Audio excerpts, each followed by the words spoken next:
మారిన ఆ జిల్లాలో అక్రమ మైనింగ్ మాత్రం ఆగడం లేదా? కూటమి పాలనలోనూ యథేచ్ఛగా అక్రమ తవ్వకాలు సాగుతున్నాయనే ఆరోపణలు ఎందుకొస్తున్నాయి? వైసీపీ అధికారంలో ఉండగా చక్రం తిప్పిన నేతే ఇప్పుడు కీలక పాత్ర పోషిస్తున్నారా? ఎన్నికల ముందు పార్టీ మారి ఇప్పుడు దందాలు చేస్తున్నారా? ఆ లీడర్కి ఇచ్చిన లీజ్ అనుమతుల్ని రద్దు చేయడానికి కారణాలేంటి? అప్పుడు అబ్బాయి దందాలు చేస్తే ఇప్పుడు బాబాయ్ అదే పని చేస్తున్నారా? ఇంతకీ ఎవరా నేతలు, ఏ జిల్లా? Let's watch the story.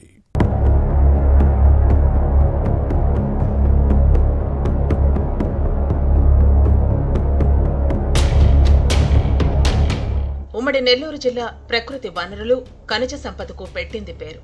Quartz, silica mines ఎక్కువ. వైసీపీ హయాంలో యథేచ్ఛగా సాగిన అక్రమ తవ్వకాల దందా కూటమి ప్రభుత్వంలోనూ ఆగలేదు. అప్పుడు, ఇప్పుడు, ఎప్పుడు అధికార పార్టీ నేతలదే హవా. ఏ పార్టీ పవర్లో ఉంటే ఆ పక్షం ప్రజాప్రతినిధులు, నేతలు తమ చేతివాటం ప్రదర్శిస్తూ ఉంటారు. వాటాలు వేసుకుని మరీ అమ్ముకుని సొమ్ము చేసుకుంటారు. గతంలో వైసీపీ నేతల అక్రమ మైనింగ్ సాగితే ఇప్పుడు కూటమి లీడర్లు అదే పనిచేస్తున్నారని టాక్. ఉమ్మడి నెల్లూరు జిల్లాలోని సైదాపురం, రాపూరు, పొదలకూరు, ఉదయగిరి, వరికుంటపాడు, సీతారామపురం తదితర ప్రాంతాల్లో అపారమైన క్వార్ట్జ్ నిక్షేపాలు ఉన్నాయి. 2 ఏళ్ల కిందట టన్ను ధర 5,000 ఉండేది. అంతర్జాతీయ మార్కెట్లో ఒక్కసారిగా డిమాండ్ ఏర్పడింది. దీంతో ప్రస్తుతం టన్ను క్వార్ట్జ్ ధర 75,000 నుంచి 2 లక్షలకు చేరింది. దీంతో ఈ ఖనిజాన్ని అక్రమంగా తవ్వి తరలించి సొమ్ము చేసుకునే నేతలు పెరిగిపోతున్నారు.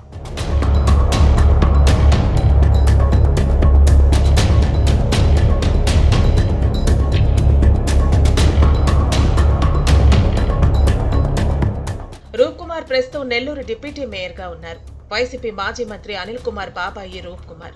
అనిల్ మినిస్టర్ గా ఉన్నప్పుడు బాబాయ్ రూప్ కుమార్ షాడోగా వ్యవహరించేవారనే విమర్శలు ఉన్నాయి.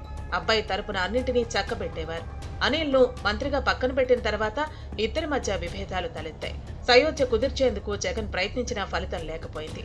వైసీపీ ముఖ్య నేత అండతో రూప్ కుమార్ అప్పట్లో క్వార్ట్జ్ వ్యాపారాలు, దందాలు చేస్తుండేవారు. బాబాయ్ ఆర్థిక మూలాలు దెబ్బతీసేందుకు ఈ వ్యవహారాలను తాడేపల్లికి చేరవేశారు అబ్బాయి అనిల్.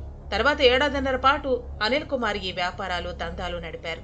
అప్పట్లో వైసీపీ పెద్దలతో పాటు మంత్రుల ప్రమేయం ఉండేది.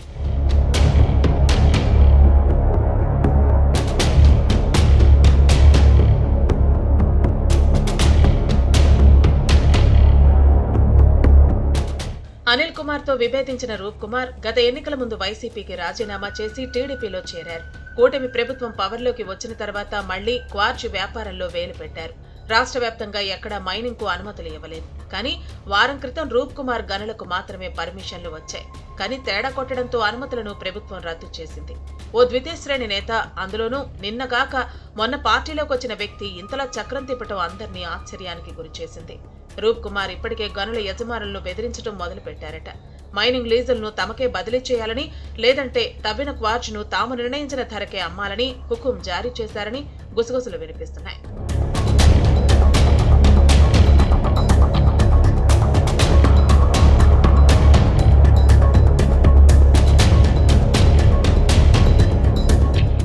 రూప్ కుమార్ బ్యాచ్ మంత్రి లోకేష్ పేరును వాడుకుంటున్నారట.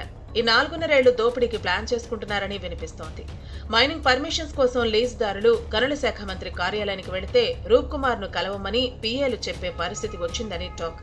అనుమతులు లేకున్నా రూప్ కుమార్ అనుచరులు అక్రమ తవ్వకాలు ఆపటం లేదు. నిత్యం భారీగా క్వార్ట్జ్ విదేశాలకు యథేచ్ఛగా తరలిపోతోంది.